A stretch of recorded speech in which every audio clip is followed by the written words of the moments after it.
I am Kamini Amano, and today I sit with the woman who has been at the center of the confusion and litigation. She has fended off her male contenders who have described her as problematic and insubordinate. She returned from suspension to lead the defectors as the PNP party chairperson. My guest on Hot Issues is Janet Asana Nabla, chairperson of the PNP. You're welcome to Hot Issues. Grateful to be here. Indeed, you're perhaps in this Fourth Republic the only, the second female chairperson for a nationally recognized political party. That must mean something to you. Yes, I feel grateful, thankful to God. And truly, it is very difficult to be a woman and to be in politics as a woman. So it has not been easy. It's very challenging. It's very difficult. And I'm not surprised that a lot of women are running away from politics because the pressure, the tension out there is unbearable. Especially if you're a woman and you want to go to the top. They will throw stones at you. They will do anything to make sure that they pull you down. The place for women in Ghana's politics is for you to be under them. Either you are a women's organizer, a deputy, just under them. That one they are okay. I mean, the way the formation of our the formation of the political parties. Like we have like the chairperson's position is supposed to go to the general secretary, a man, organizer, a man, communication secretary, a man. All must be men, except the women's organizer's position. And even that one, whilst you are in a NEC meeting and it's crucial decisions are being taken, they will tell you to get out of, go and look for food and water for them, because that was the reason why that position was given at the first place, for you to look, find them food and water whenever they are thirsty or when they are hungry. So it's not easy being a woman, and it is difficult. And if you want to... I mean, perhaps the women also don't want these positions. Women don't find themselves to be actively involved in politics, sometimes even when they're given the chance. Because of the discouragement. When I was a women's organizer and wanted to become the general secretary, I had calls from big wings, including my own family, telling me that that place is not a place for a woman. You can't make it, especially the people you are contesting with. Why don't you maintain your women's organizer's position? And I said, no, if I did not persevere, I wouldn't have been able to succeed. But I had to ignore all those advice. Let's talk about the PNP. You have a provisional certificate? Yes. So my guess is that this provisional certificate, at the time it was announced, was only about a week when you received it from the Electoral Commission? No, we received it on Tuesday and we announced it the same day. On Tuesday, this Tuesday? Yes. So then, if we go by the Formation of Political Parties Act, right? You then applied to be a political party 7 days earlier. No. Oh, how long has it been? About 2 months now. 2 months now? Yes. I see. It was on the, I think that was on the 9th of, was it 9th of April? It was April that we started the preparation. I see. That was 12 or something of 9, immediately after the court ruling. At what point did you get to the realization that we want to, form our own political party? You know, political parties have rules and regulations called a constitution. And anyone who joins that party must follow the constitution. So when someone breached the constitution and then the party took action against the person went to court. And unfortunately, the judge reinstated the person and dismissed the person who the party wants. So it was shocking. You know that a judge have no right to tell a political party who should be their leader. So the party left. We left.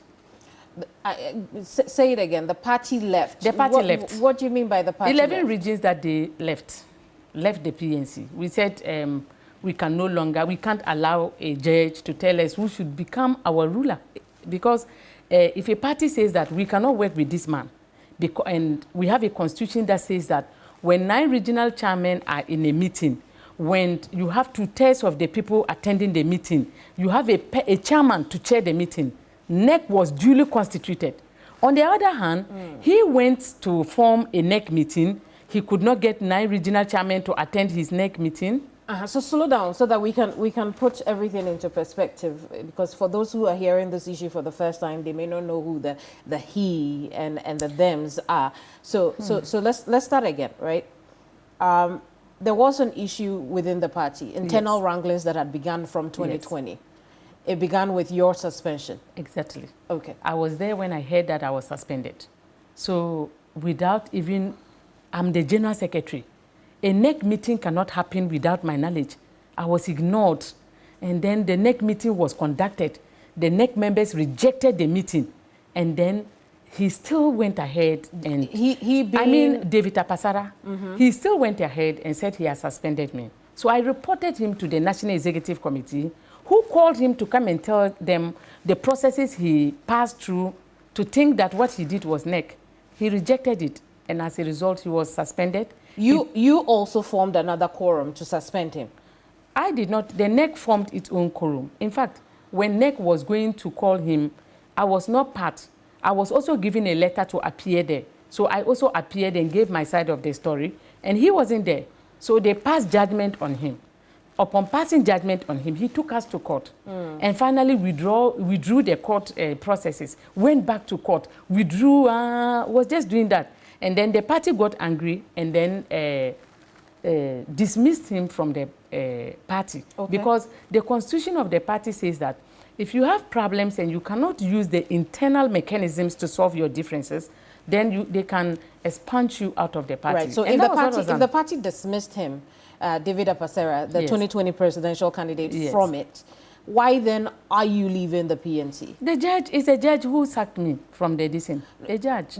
The judge only upheld your He upheld it on what basis? No, hang on. The judge upheld your indefinite suspension. And I'm saying then you decided to cause a coup. No. It's not like that. It's not like that. Okay. There was no any indefinite suspension. And we told the judge. He did not. He said, yes, he did not do it. Why is it that when they called me, I didn't appear? That is why he's saying that he is holding it. Well, why didn't you appear? No, you asked him. No, I cannot appear when aliens are calling me to appear before them, calling themselves disciplinary committee, when I know by the party standards that they are not disciplinary committee members. So that is why I refuse. With everything we said, the judge said that he is holding, even if you are upholding what he did was illegal according to our constitution. And I was expecting the judge to look into it. But he said that he is going for some strange reasons. He did that. So, and a judge cannot appoint a leader for a political party. Absolutely. So we have just shown the judge that if you don't look painstakingly into issues and you take decisions in favor of others, right. At the end of the day, there are measures we can also take. Although we don't have power over you as a judge, we have other powers that we can take that your decision will end up becoming not relevant. Because to now we don't even care. And that's why you organized the coup. We never organized a coup. So I was home when I heard that the NEC members, they met and that they were going to do some. They were here for 3 days. And then the last day I went to them. They called me and I came and they told me that they want me to take this position, blah, blah, blah. They will not work with Apasara, who have gone. And then a judge has given him a ruling that they think that ruling was unfair, unjust, and not supposed to be accepted. So it will not be accepted. So it's not like I formed a coup. It was the party. But you can't help but think that it's an ouster because you are still using facilities of what used to be PNC. You have only rebranded them to People's National Party. The facilities you are talking about, for instance, our new party office, the PNC, they have a 2-bedroom apartment at Abavana. You are all aware. You've been going there. The place we have 7 beds, 7 decent, a whole decent to ourselves. We never took any of their decent. The only thing we took was things that belong to us. For instance, if you're a chairman of PNC and you gave the party a head of an office, and now you are no more with them, you are now with PNP, wouldn't you take your building away? Because they did not pay you for it. It was freely given. So those people have taken back their property. And given it to the PNP. Yes, and have changed the C and put P there. It sounds like a rebranding. than a new political party. It's a new political party. It's a new political party with new ideologies, and it's a new political party. We'll get into those ideologies, but back to the root cause of this issue. The reason you were, you know, indefinitely suspended, you say you were not suspended because the quorum was illegal, but, you know, for Moses Daniba and David Apasara at the time, you were indefinitely suspended for gross misconduct, insubordination, and financial malfeasance. Do you know the financial malfeasance? Talk to me about it. I was there when City called me that the two of them have brought a letter that they should publish it that I have stolen 30 million Ghana cedis. No, 30,000 Ghana cedis. So I said, no, it's not true. So they said, we'll give you an opportunity. So I was there in the evening time, they called me, and I told them that the Electoral Commission owed us some money. So because we performed above the threshold. So they were about to give the money to us. And I told them not to put it into our party's coffers. Because whenever money enters into the party coffers, it doesn't come back. So I told them that don't put it there, because we had a lot of money that we kept into that party coffers, and they went and withdrew all the monies, even though I wrote letters to SGSSP telling them I'm a general secretary. How can Apasara and David Daniba look down on my office to come and withdraw about 1.7 million from our account without my knowledge? And then they told me, you see, the bank, that because they can't do anything about it. That was what the bank told me. I see. The National Executive Committee wrote a letter to the bank that we are the heads of this and we object to what they are doing. The bank refused, and we're working with them.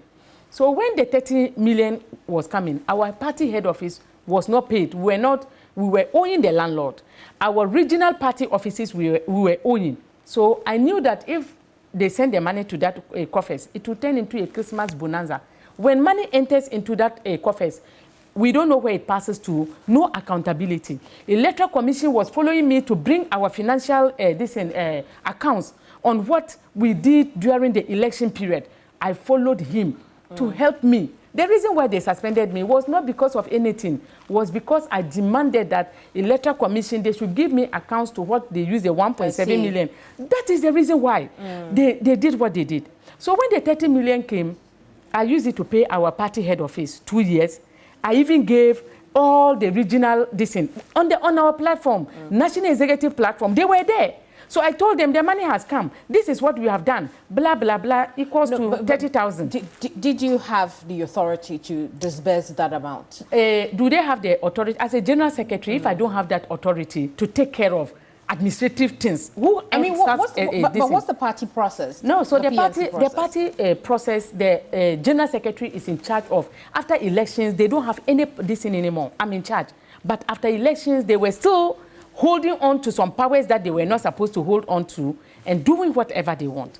So the money, I had the power as a general secretary to do what I did to this. You're saying because it was even that, because I know that the PNC had amended its constitution at some point. Yeah, and given some powers to the general secretary. Let me finish. The PNC had amended its constitution at some point to ensure that the national chairman and the office of the the presidential candidate merge, so that the presidential candidate can focus on elections while the national chairman focuses on issues to do with the party. So where do you then even derive? All political parties in Ghana is the general secretary that is in charge of the day-to-day. The constitution says that I'm the PNC constitution have stated that the general secretary is the chief executive officer of the party. Okay. So I'm in charge of everything. What I did was not unlawful. It was not the only reason why it was paining them, look, even if you're a leader and then you realize that money were spent for specific things that were in dire need, as a leader, you will do what? The money was not hidden. On the platform, I told them, look, when I took the check from Electoral Commission, he uses persuasions. Oh, Janet, pay it into the account, so that when it matures, I refuse, because I know them. That's what they do. When we go to take money, they will tell me, Janet, let us put it in the party office, coffers, and then we'll know what to do with the money. And I said, okay. When they put it, they will turn around and take everything. Were they stealing from the party? that is to me, dear, because if we don't know why you went into the party's coffers, the chief executive officer of the party is not aware and you pick it, it's stealing. That is what I thought. And when I took my money, I never hid it. I told all of them, plus the National Executive Committee, they were what we were going to do. So, that is the reason why they said they were going to suspend me. The second one was insubordination. The second one, I asked somebody that I need a rice for those who are Muslims and they are fasting. The person finally gave me the rice. I could have kept quiet without telling them, and they would never have known. I called you immediately. I got it. About 8 or something, 7 minutes later, I called you. Oh, I've gotten 50 bags of rice. So I was hoping if you can tell me where and where we should send them to. She said that, oh, I said, so Monday, since it's Friday, Monday. I said, okay. The same evening, he went and told the one person from Upper West region, their secretary, that I took 52 bags of rice plus an undisclosed amount of money. The guy came with an audio on the platform. Lie, there was no any lie this guy did not instigate. And now you know that when people hear rumors, then people started, hey, how can you go and pick rice? How can you go and pick money without... Who told the man, the guy? That is one of the issues I have with him. As leaders, no matter what, you must have something called secrecy, no matter what. If you're a leader and you have an okro mouth, you are not worth it. Because what I did was for the national executives for us to meet and know what to do, then the information can get to the grassroots. But he called somebody trying to, and that is what he has been doing. This is Dr. Mahama, you heard that somebody said Dr. Mahama stole 5 million, they gave 5 million and he took it. It was him. It was a pasara who lied to a reporter. So that is what he has been doing. He does that to get people on his side, to use them against others. So bad. So when I heard that, I also, thanks be to God, I also used my audio and also did an audio.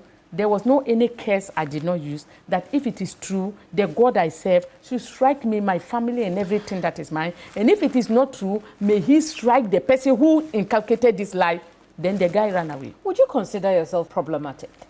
So in all these things that you are saying, number one, I never went to CTFM. It was, they went. Number two, I never organized any meeting to suspend anybody. They did. And then the rights I'm telling you about, look at the issues and the situations I'm talking. Look, politics, Ghanaian politics, Ghanaian politics is a place where when you go and you see the truth, you keep quiet. If you want to better this country, then you will be picked as the bad person. If you want things to be straight, you will be picked as the bad person. Because I thought that we are going to do things the way it was supposed to do. So whatever I called, and when I call, the next minute somebody will come to the platform and just misinterpret everything I told. And then the shocking aspect was that myself and him have ever gone to someone. So the question then will be, why you? No, he saw me. He was a threat. I was a threat to him because we made them vote for him. He knew he couldn't have been able to win. Without us, Apasada would not be anyone in the PNC. He wouldn't have. So we made him to win. When he came, he saw that Janet is the one who has power over these people. I want to be a leader who is also having power. So the only thing I can do is to sideline Janet. So that is why he and his cohorts, they sat together and manufactured whatever you saw over there. I see. It's not like, do you know that I met him at Afrikiko and I told him that, I don't know why you don't like me. I don't know why all these things are happening. If I've committed a crime against you, please forgive me. And what did he say to you? Wait, and I said, and if I did something I don't know, tell me so that I can apologize. He said, no, I didn't do anything. And I said, okay, but you don't talk to me and I'm hearing a lot of issues. He said, oh, no, nothing. It's okay. He will see what he can do. So I told Daniba. When I told Daniba was happy. And he said, okay, then write a meeting so that we will meet and see how we can trash things out. I wrote the meeting time and everything on the platform. I was there. Daniba called me that David said he will not have any meeting with you. So the people who were advising him that he should remove me and become powerful, no, they were those. Let me tell you something. Women are the most powerful tools in this country. If you're a man and you want to grow, respect them. If you're a husband and you want to have money, respect your wife. There is nothing you can do in this world when you are antagonistic or you are fighting against women that you will succeed. That man is not a leader. God never created him to be a leader, and you will soon see him the way God created him before he forced himself into leadership. I mean, how do you think God created him? He created him to be a follower.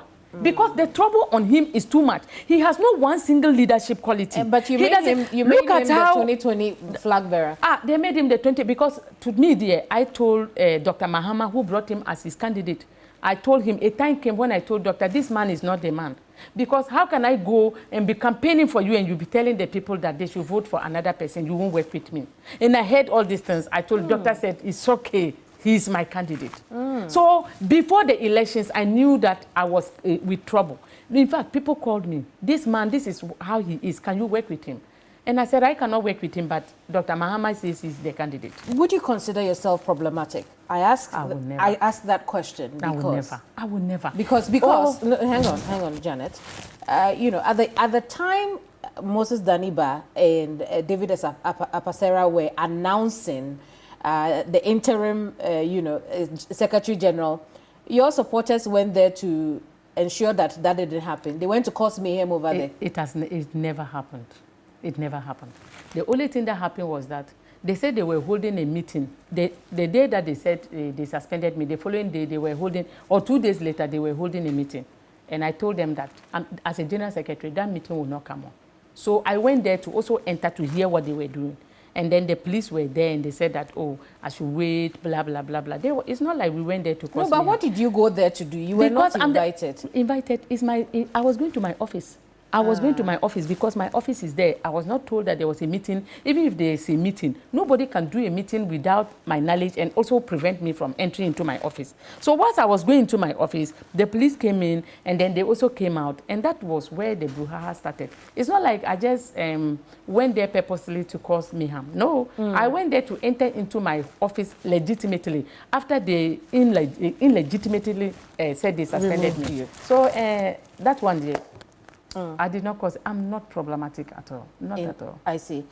I will come back to this conversation. We will talk a bit more about the problem between the PNC among the PNC members that has led to the PNP being formed. But we'll also look at what appears to be a repeat of history. Don't go away.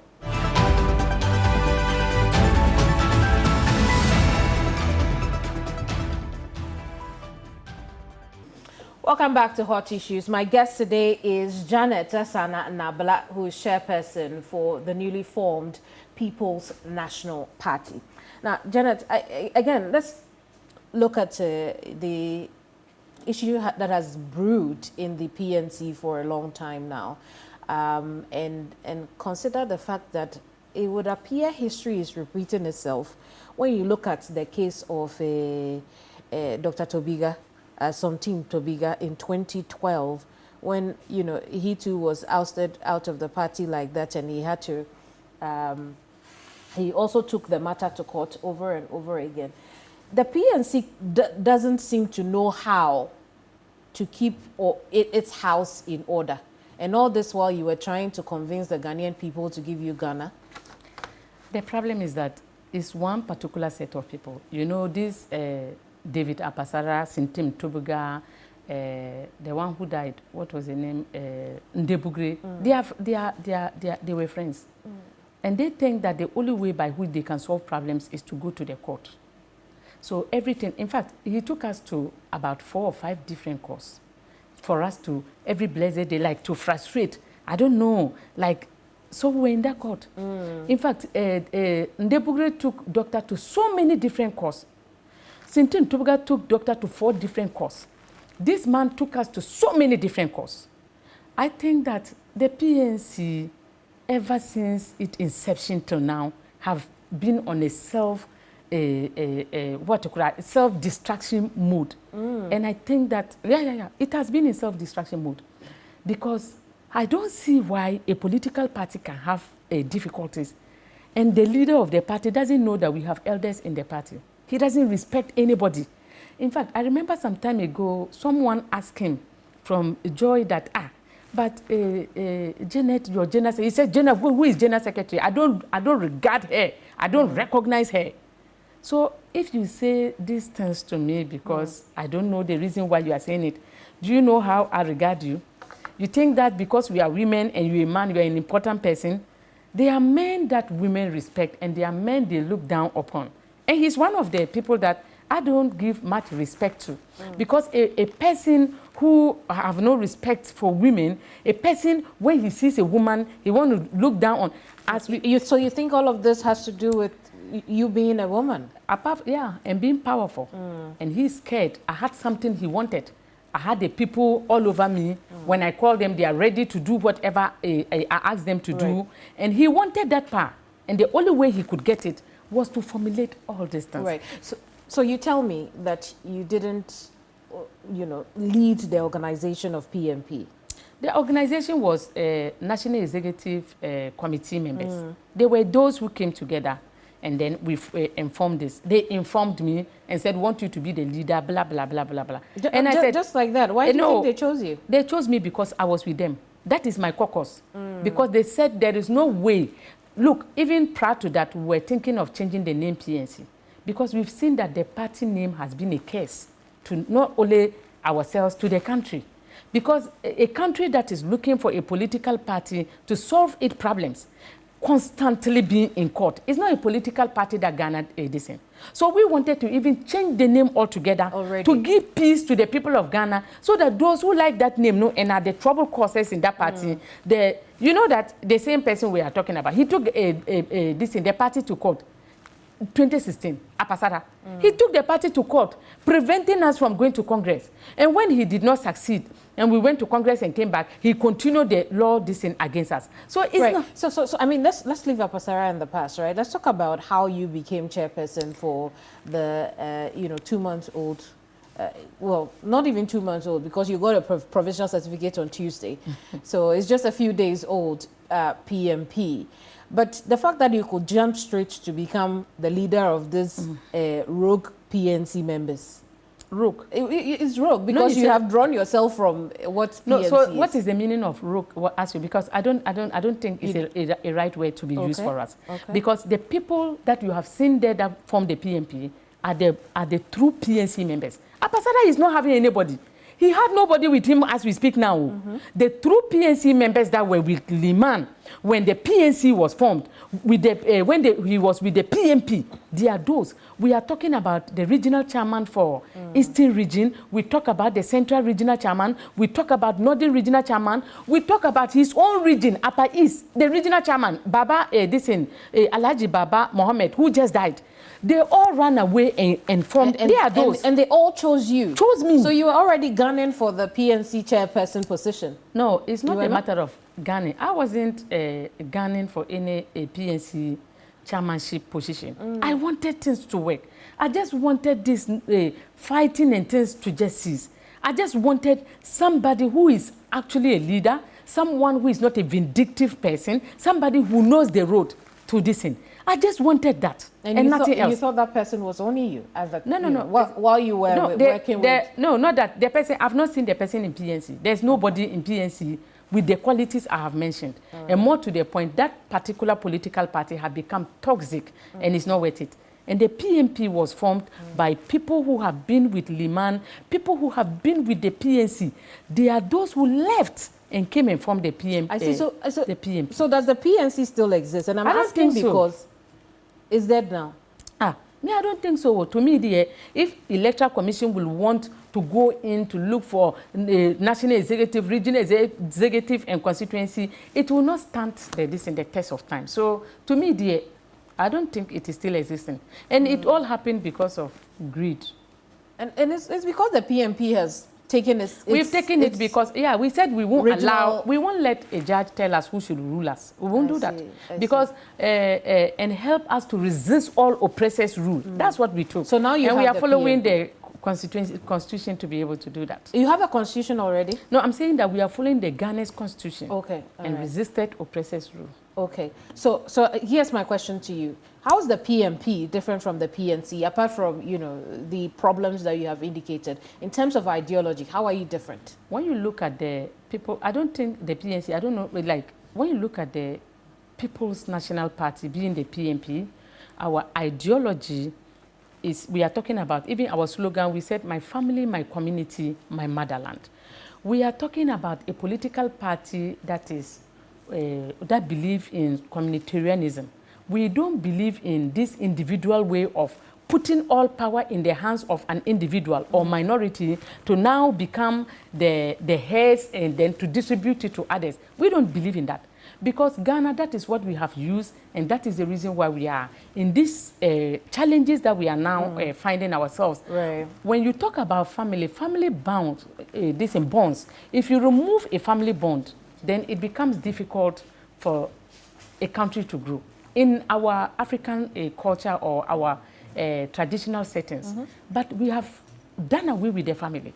Ghana, we are no more interested in family. We are no more interested in our communities. We are interested in me, how to galvanize wealth for ourselves without thinking about the common interest of all. That is why the PNP will come in. We are saying that enough is enough. If you build a family, you are building a country. When you build a community, you are building a country. Look at what happened at Winneba. It is something that all of us should reflect, that a community can see a woman crying, and that community will stand aloof and wait for that woman to die. It's a curse to all of us. And so we think that our system or the ideologies of the two political parties that have taken over did not help Ghana. And is not helping us. So you're saying that now, but the PNC has in the past aligned with, you know, the NDC.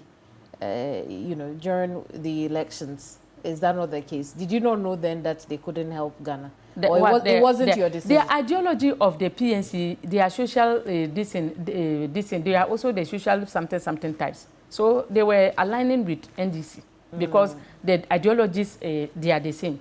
But with the PNP, we said that our ideology is communitarianism. We are not into social left. So you won't be aligning with anybody? No, we will not be aligning with anybody. We'll talk a bit because more we about, cannot, we can't align with any of the two political parties. We'll talk more a bit about, you know, your ideology, but I want to look at the party structure now.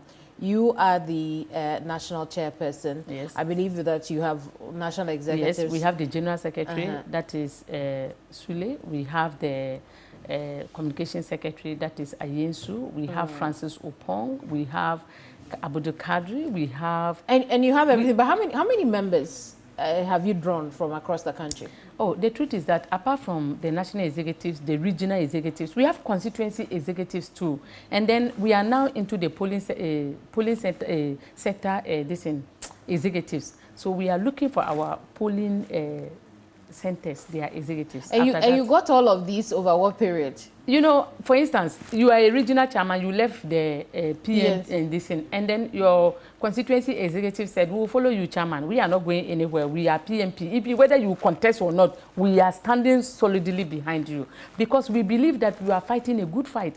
And we want this country to change. To do that, we must follow people who align with our vision. The PNP set on a course to destroy the PNC, and it will seem you have achieved that.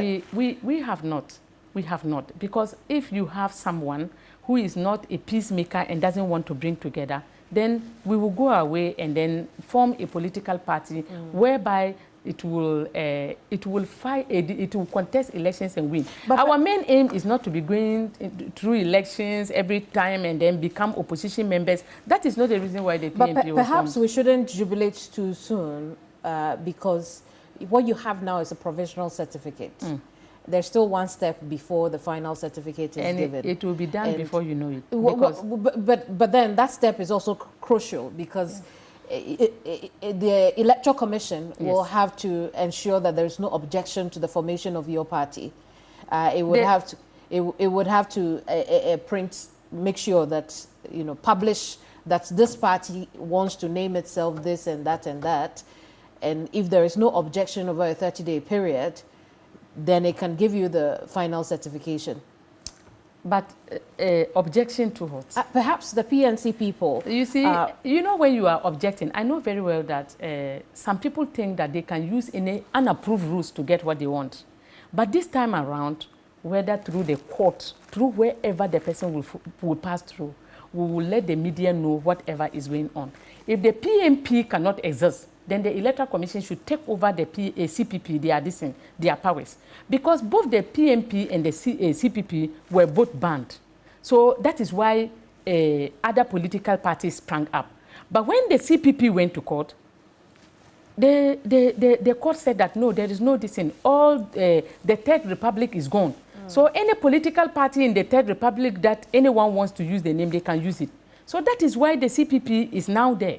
So, I guess what I'm driving at is, why didn't you wait to get the final certificate and then you can make the proper announcement of no, the final, when you say the final certificate, what do you mean? Because what you have now is a provisional certificate. Yes. You need the Electoral Commission to give you the final certificate. And they will. You're because very we sure are I'm sure, because we are going to do the right thing. We don't pass through unapproved rules. You see, a lot of people have no idea who we are. They think that somebody can bankroll or something. It doesn't happen.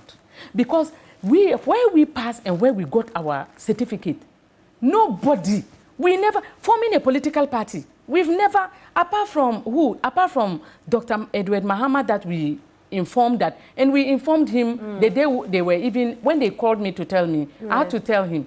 So I called him on phone and then I said that this is what the leaders of your of the PNC are saying, that they want to form a new political party. They are giving me this position. And I want to ask, should I take it? Then he asked, do you like it? And I said, why not? He said, okay, you can go ahead. That's all he thought about, breaking away from the PNC? That is what he told me. And so I accepted it. So at the end of the day, it's not like someone somewhere, like the way people are listening. Nobody can be able to influence us. I haven't insinuated that. All I'm asking no, I'm talking is that about, I'm just talking about those who said they want to, I think Apasare and his group, I heard them saying that, oh, they would, no, you can bring your, maybe your decision, you can bring a petition. But when the petition is not holding water, no court, no one will accept that decision. So you will waste your time. And more to the point, we know that the PNC, they are serial litigants. Their main aim in that party is to go to court. That's what they do. They cannot organize. They have not paid their party rent. They don't know that one. They don't have any regional office. They have nothing. They are not a political party. But their interest is to be going to court. That is what we know them for. So we are ready 100%. Look at you being a man. You can be able to use your manly decision to go and solicit for funds to go to court. And I am a woman, I cannot do that. Please, we are ready to go to court with them. If they want to go to court, we are ready to do it. When you finally get the, the certificates, the final certificates, the Electoral Commission will expect you to show them your books. And by that, I mean the accounts of the party within 90 days. What would you be showing them? The accounts of the books. But we've not yet opened a party account. Now the provisional certificate gives us opportunity to open an account so that at the end of the day... So the party has money? No, the party, a political party, that we don't do business, but we solicit for funds, not from places where people listen. The PNP, we said we are not going to mortgage this party into the hands of people who are detractors of this country. We will not do that. We will let the ordinary Ghanaian own the PNP. And that is what we've been doing. 1 city, 2 city, we gather all of them and we use it to do marvelous things. For as much as we are not going to spend the money, we are spending it on the PNC and growing the party. We are happy about that. So here's where I'm going to that. Because opening your books also, includes showing the Electoral Commission the assets that the party has. And you'll be presenting assets that used to be PNC's assets. No. For instance, PNC, they have never had any assets before. They have nothing. They don't have any assets. For instance, if I give you my building, the building is mine. I gave it to you. And you did not pay. So there's no any contract between myself and you. Do you understand? So when I take it away, it is not your asset. They don't have any assets. So now they have nothing. Is the PNC's problem to go and withdraw those assets that they may have presented to the Electoral Commission? No, for instance, if I'm with your party and I'm no more, I go away with my asset because you did not pay me. I gave it to you willingly. And I can take it back. So they don't have any assets. What I'm talking about, do you not worry that the assets you may present to the Electoral Commission will be the same that the PNC perhaps already has on the books there? No, so that is why I'm saying that the Electoral Commission will have to go around doing auditing on the PNC to see whether it even warrants. You see, while they are going to court, we are also writing a petition to Electoral Commission to take their certificate from them. When are you doing that? Oh no, we are waiting. Our people have also planned. We are waiting because Electoral Commission must do that and let them go through the normal distance to see, because they are not a political party. And so if a party that is not a political party has power to be sending people to court, we will be able to come out and let Ghanaians know that the Electoral Commission must do its work by making sure that this PNC, it has even a party headquarters. They don't have. Have they paid their rent? Are they planning to sack them from that place? Do they have any regional office? Where is their constituency? The Electoral Commission would like to know. You see? I see. But, you know, the party, the PNP, has already talked about Congress and choosing a presidential, you know, candidate. It sounds a bit, you know, too soon and putting the cart before the horse. But what kind of presidential candidates will the party be presenting to the Ghanaian people? Somebody who is trustworthy, someone who is transparent, someone who knows the challenges Ghanaians are facing, and someone who is ready to be a strong leader. Because Ghana, we don't need strong institutions. We just need strong leaders that can be able to implement those institutions. And that is the type of person they... Are people showing interest? Are you showing interest? Oh, yes, people are showing interest. Does it include you? Oh, I've not said anything, but I know that people are showing interest. Okay. We have one doctor from KNUST. Okay. He has shown interest. And then we have another person. He's a business person. Okay. So he has also shown interest. But we told them that they should wait. We're even thinking that whilst we are running 100 meters to do the right thing, they can also start maybe campaigning, because we don't have enough time. So we have people who are showing interest. The PNP, people don't understand. We are not here to joke. We are here to take over the realms of this country. I understand that. So then, when do you plan to go to Congress?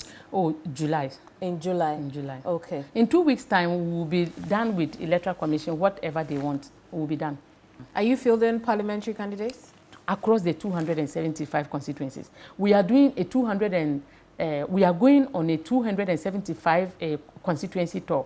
And whilst we are doing that, we are picking our parliamentary candidates.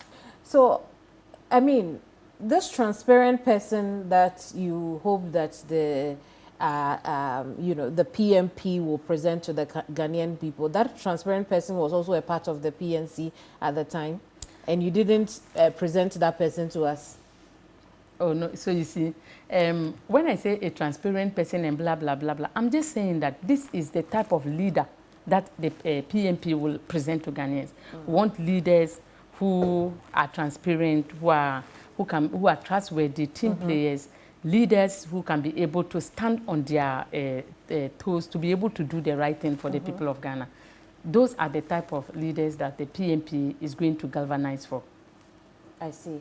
We'll come back. We'll discuss the issues to do with community and family. But then we'll also take the PNP's position on certain national issues. Don't go away.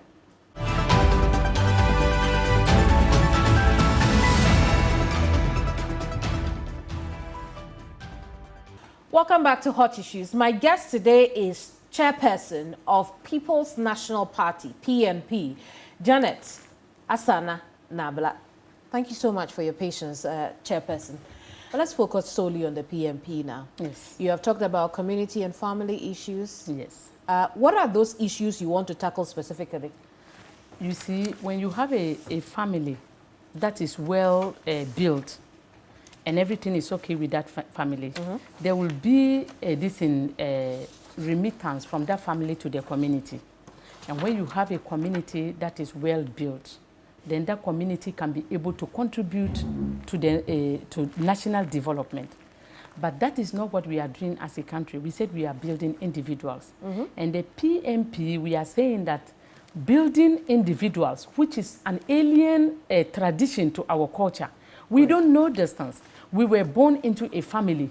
We were born into a community where anyone can correct anybody in that community, where the welfare of each and every one of us matters, where when one person is and another person is going to sleep with hunger, it is not right. But what is the proposal to ensure that people, you know, behave in a community way than being individualistic. What is the policy proposal for that? So the policy proposal has to do with us setting up community councils whereby people can go there and meet, talk about their issues, and then it goes into the national level, and then those things are provided. See, policies, most of the policies that we've brought in place are great policies that will be able to help us. But because we do it like it is government who is doing it, look at free SHS. People don't even align with it. They think that it is the MPP, their policy. But policies which are nationalistic must first start from the community. We are bringing a free SHS. How do you see it? How can we implement it in your community? The community have different traditions, they have different cultures, and then the way they handle their things are different from when you go to another community. Allow the community to come out with the way they think free SHS can benefit them. When you do that and it becomes a community thing, when something is going wrong, it is the community that will help in making sure that they strengthen it. I mean, using the example of the free senior high school, what difference could have the involvement of the community made on the implementation of the free senior high school? For instance, we have a free SHS. This thing should have been discussed at the community level. When the community is a part of the decision-making process, and then government comes out with the policy, and there are problems within, they are seeing difficulties or challenges within the policy. The people in the community are those who will even say that we will do this. Is there a problem you see now that the involvement of the community could have solved? You know, the community is sitting aloof in all our decision, in all the policies that they bring. Community sees like this, and it's like government do this. It's like do this, as if they are not part, you see. And then at the end of the day, it is Ghana that is deteriorating under the umbrella of the dual political parties we have. Because they know very well that this issue that we are talking about is a systemic issue, systemic failure from the family, from the community. But because of politics, we ignore all those things, and then we are hammering on things that are not helping us. So we think that with the community being involved in whatever we do as a country, families are involved. For instance, look at farming.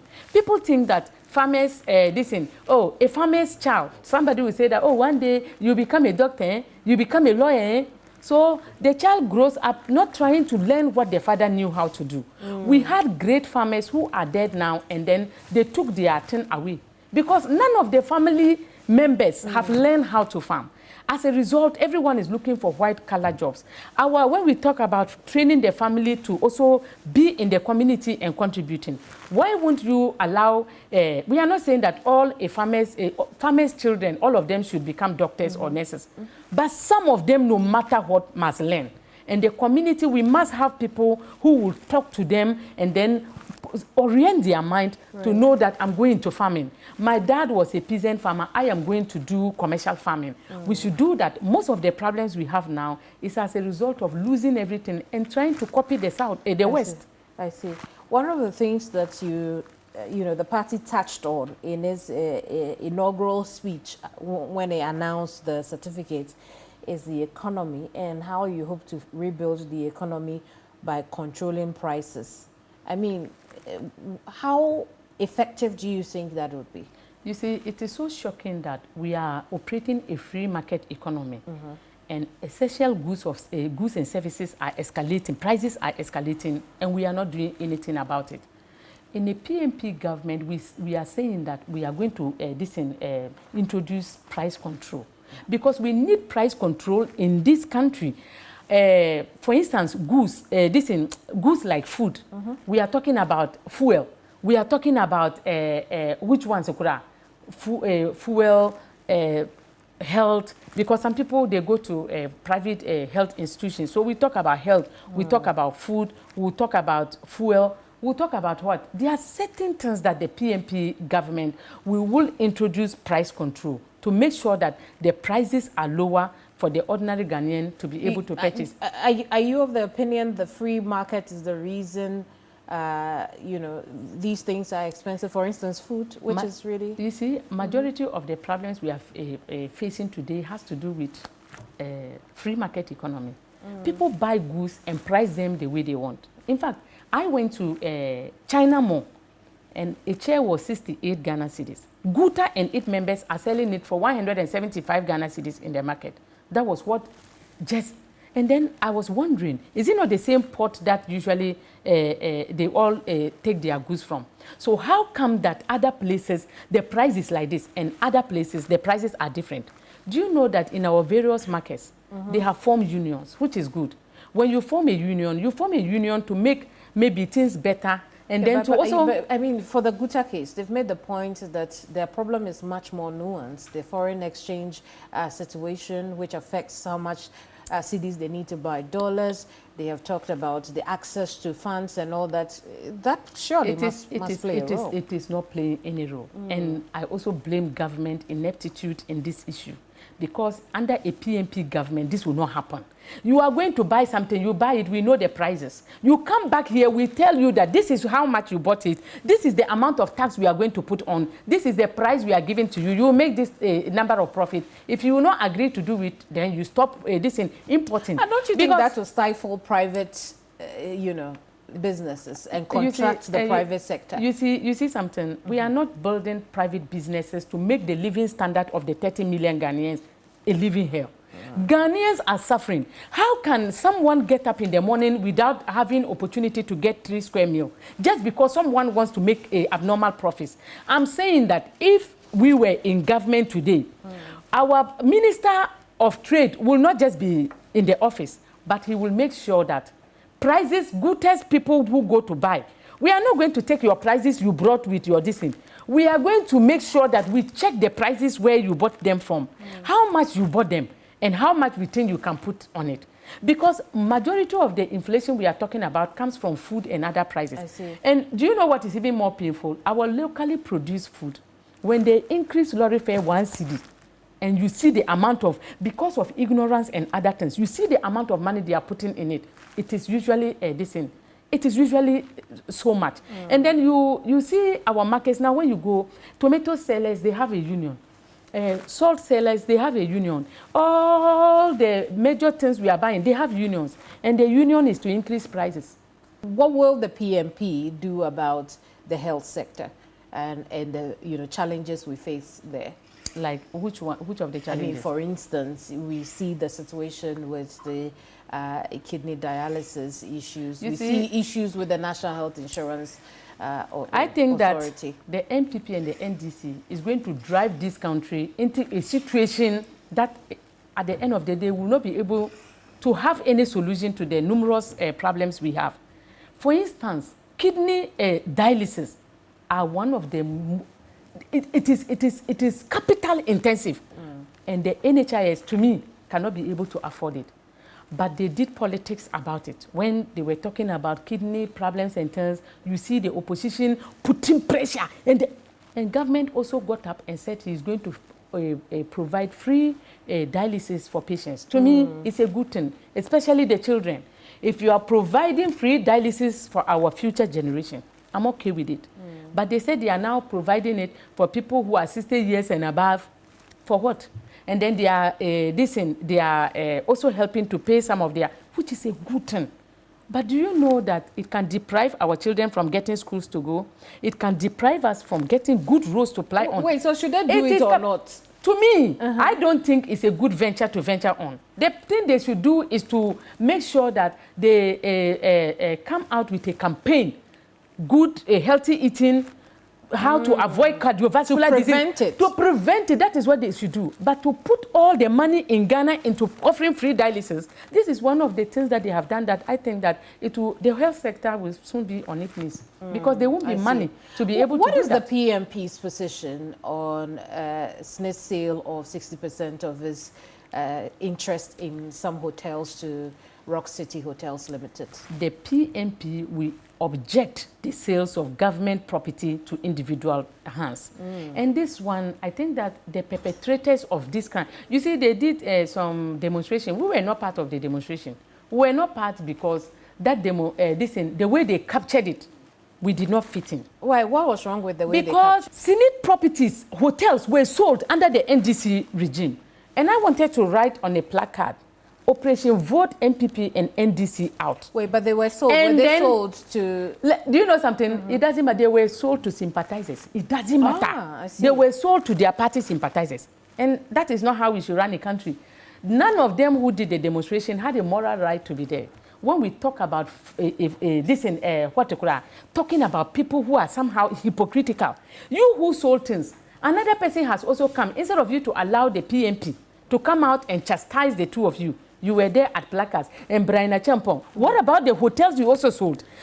We are here saying that MPP and NDC in this election 2024 should be voted out because they don't deserve Ghanaians this thing. What is the strategy the PNP hopes to employ to convince the Ghanaian people to vote for them?